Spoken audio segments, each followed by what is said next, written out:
भारत के इतिहास में ऐसी कई लड़ाइयां लड़ी गई हैं जिनके किस्से आज भी बड़े गर्व के साथ सुनाए जाते हैं। वैसे तो अधिकतर लड़ाइयों का मुख्य कारण दूसरे राज्यों पर अधिकार जमाना ही होता था, लेकिन आज से करीब 375 साल पहले एक बेहद ही अजीब वजह से युद्ध हुआ था। अजीब इसलिए क्योंकि यह युद्ध महज एक तरबूज के लिए हुआ था। आपको जानकर हैरानी होगी कि इस भयानक युद्ध में हजारों सैनिक मारे गए थे। यह लड़ाई दुनिया की एकमात्र ऐसी लड़ाई है जो सिर्फ एक फल की वजह से लड़ी गई थी। इतिहास में इस युद्ध को मतीरे की राड के नाम से जाना जाता है। दरअसल राजस्थान के कुछ हिस्सों में तरबूज को मतीरा कहा जाता है और राड का मतलब झगड़ा होता है। मतीरे की राड नामक लड़ाई 1644 ईस्वी में लड़ी गई थी।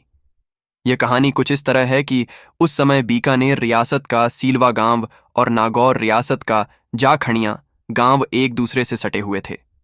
ये दोनों गांव दोनों रियासतों की अंतिम सीमा थे। हुआ कुछ यूं कि तरबूज का एक पौधा बीकानेर रियासत की सीमा में उगा, लेकिन उसका एक फल नागौर रियासत की सीमा में चला गया। अब बीकानेर रियासत के लोगों का मानना था कि तरबूज का पौधा उनकी सीमा में है तो फल भी उनका ही हुआ, लेकिन नागौर रियासत के लोगों का कहना था कि जब फल उनकी सीमा में आ गया है तो वो उनका हुआ। इसी बात को लेकर दोनों रियासतों में झगड़ा हो गया और धीरे धीरे ये झगड़ा एक खूनी लड़ाई में तब्दील हो गया।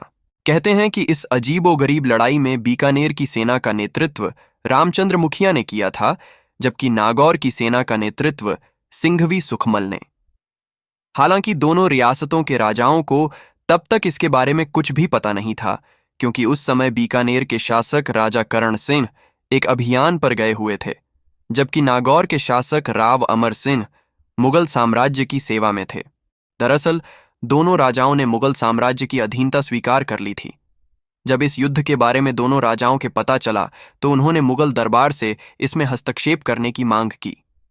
हालांकि तब तक बहुत देर हो गई। बात मुगल दरबार तक पहुंचती उससे पहले ही युद्ध छिड़ गया। इस युद्ध में भले ही नागौर रियासत की हार हुई, लेकिन कहते हैं कि इसमें दोनों तरफ से हजारों सैनिक मारे गए।